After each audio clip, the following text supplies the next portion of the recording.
दोस्तों नमस्कार। दोस्तों आज बात करेंगे कि भगत सिंह के द्वारा जो असेंबली में बम फेंका गया था, आखिर बम फेंकने का प्रयोजन क्या था? इसी पर आज चर्चा करेंगे। तो चलिए शुरू करते हैं। ब्रिटिश सरकार भारत में आजादी की मांग को दबाने के लिए तरह-तरह के कानून बनाती थी। संसद उनकी थी, लोग उनके थे।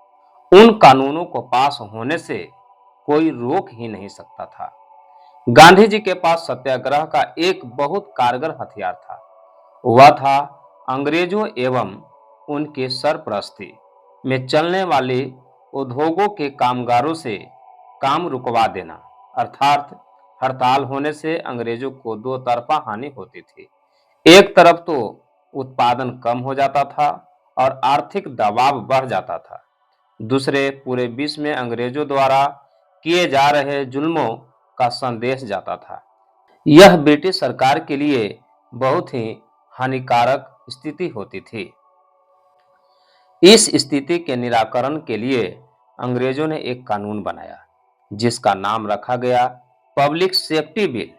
पब्लिक सेफ्टी बिल मजदूरों एवं कामगारों के अधिकारों में कटौती करने के लिए बनाया गया था।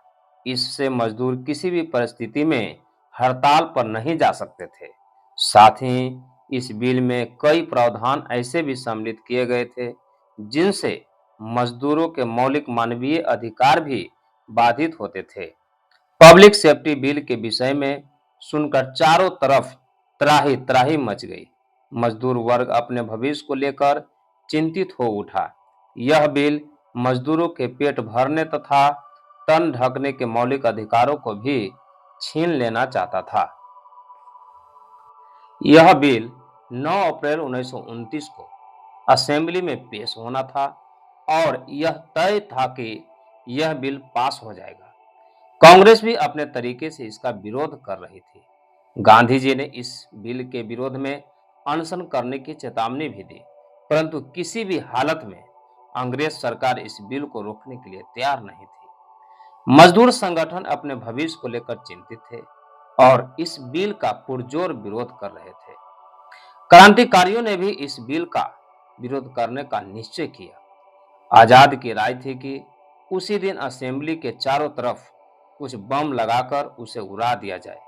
भले ही असेंबली न उड़े, परंतु ब्रिटिश सरकार के कुछ नुमाइंदे तो जरूर मरेंगे और निश्चित तौर पर ब्रिटिश सरकार को यह बिल रोकना होगा। परंतु कब तक इस तरह हम इस बिल को रोक पाएंगे? आजाद भैया, भगत सिंह ने कहा, ठीक है, कुछ समय के लिए निश्चित रूप से इस तरह यह बिल रोका जा सकता है, लेकिन अंततः तो यह पास हो ही जाएगा।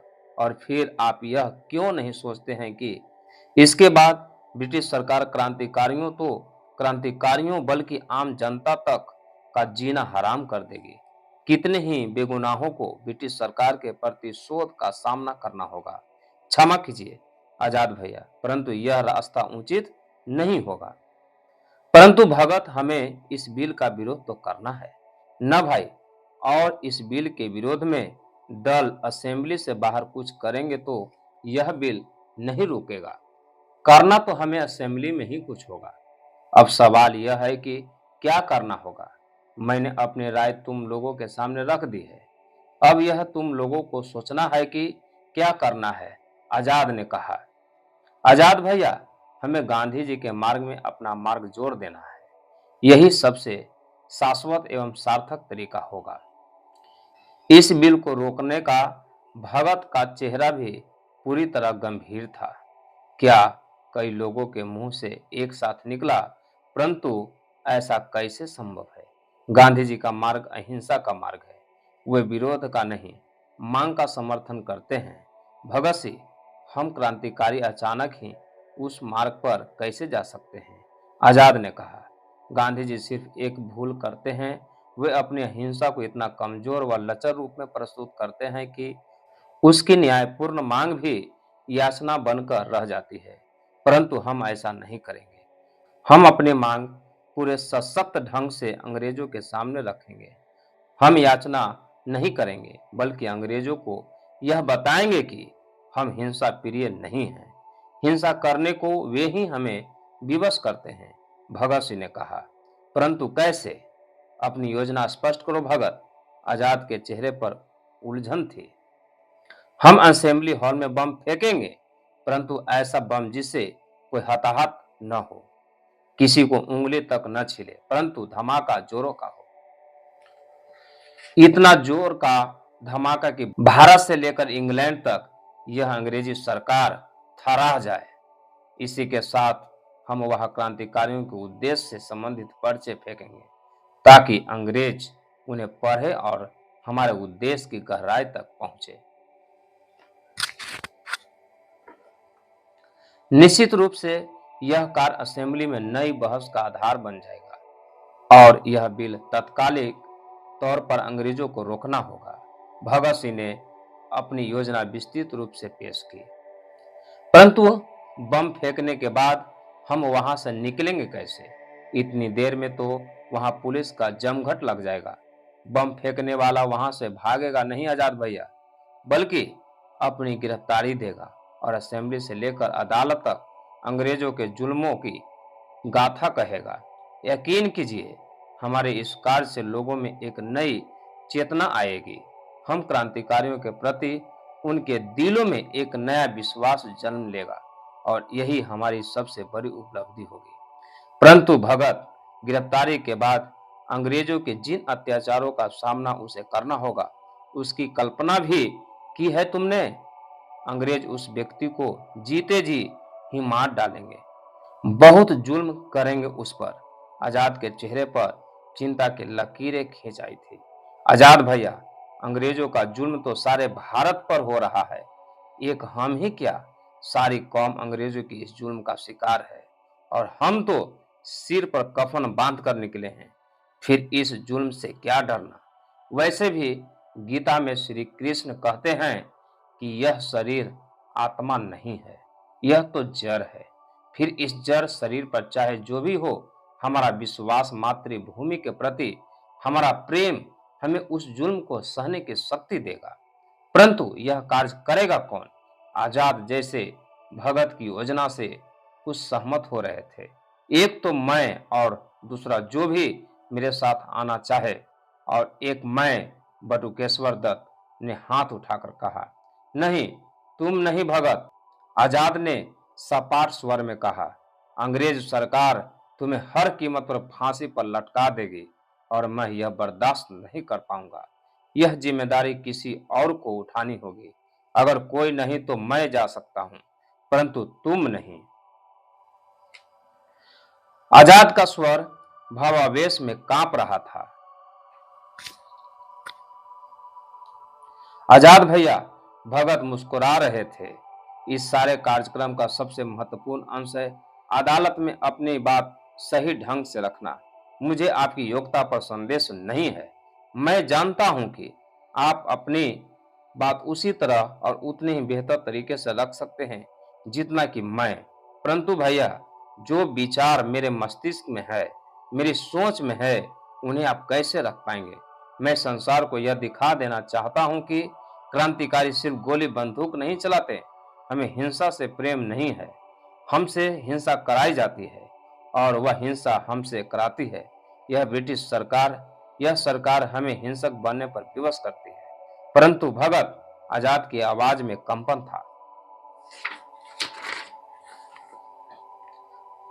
आजाद भैया, भगवान श्री कृष्ण ने कहा है कि मोह मत करो, न स्वयं का न किसी और का।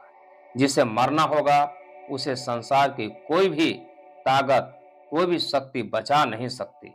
और जिसे बचना होगा, संसार में ऐसा कोई भी व्यक्ति आज तक पैदा नहीं हुआ जो उसे मार सके। मरने जीने के डर से हम अपने कर्तव्य से मुंह तो नहीं मोड़ सकते। आजाद भैया, हमें अपना कर्म करने दीजिए। संसार में कितने भगत सिंह आएंगे चले जाएंगे, परंतु संसार क्या उन सब को याद रख पाएगा? हाँ, मातृभूमि की वेदी पर चढ़ने वाले भगत सिंह को लोग आसानी से नहीं भूल पाएंगे। ठीक है भगत, जैसी तुम्हारी इच्छा, जो ईश्वर की मर्जी होगी वही होगा। 8 अप्रैल 1929 असेंबली में आज पब्लिक सेफ्टी बिल एवं औद्योगिक विवाद बिल पर बहस होनी थी। पूरी असेंबली खचाखच भरी थी। सरदार भगत सिंह और बटुकेश्वर दत्त दोनों अपनी वास्तविक पहचान छिपाते हुए असेंबली हॉल के दर्शक दीर्घा में बैठे सदन की कार्रवाई देख रहे थे। वे बड़ी सावधानी से छिपाकर दो अहिंसक बम, जिनमें आवाज थी, धुआं था, परंतु किसी की उंगली तक जलने की क्षमता नहीं थी, ले आए थे। जब असेंबली में बड़ी गंभीरता से बिल पर चर्चा हो रही थी, तभी वे दो बम बड़ी तीव्रता के साथ गूंजे। असेंबली में भगदड़ मच गई। सारी असेंबली दंग रह गई। एक क्षण के लिए लोगों को ऐसा लगा कि मानो कोई अनहोनी घट गई। सभी क्रांतिकारी लोग भारत माता की जय, इनकलाब जिंदाबाद के नारों से लोगों की जड़ता टूटी। भगत सिंह और बटुकेश्वर दत्त खड़े होकर भारत माता की जय के नारे लगा रहे थे। सहसा एक अधिकारी गुराया, गिरफ्तार कर लो इन दंगाइयों को। परंतु भगत और बटुकेश्वर दत्त निसंकोच होकर पर्चे फेंक रहे थे। हम दंगाई नहीं हैं महोदय, भगत जोर से बोल रहे थे। हम इस बहरी सरकार के कानों तक अपनी आवाज पहुंचाने आए हैं। ब्रिटिश सरकार अभी भी वक्त है, इनकलाब आ रहा है। भारत के लोगों की आवाज सुनो, कहीं ऐसा न हो कि बहुत विलंब हो जाए और हर भारतीय तुम्हारा दुश्मन हो जाए। पुलिस के कुछ सिपाही उनकी ओर बढ़ रहे थे, लेकिन भारत माता के उन सपूतों के चेहरों पर चिंता की एक लकीर तक नहीं थी। वे अब भी अपनी उसी तेज और प्रखर आवाज में बोल रहे थे, हमारा इरादा किसी को चोट पहुंचाना या किसी की हत्या करना नहीं है। हम हंगामा खड़ा करने में यकीन नहीं रखते। भारत और भारतवासी शांति के साथ मिलजुल कर सारी दुनिया में प्रेम बांटना चाहते हैं, परंतु हमारा यह प्रेम अंग्रेजी सरकार के हाथों बंधक पड़ा है।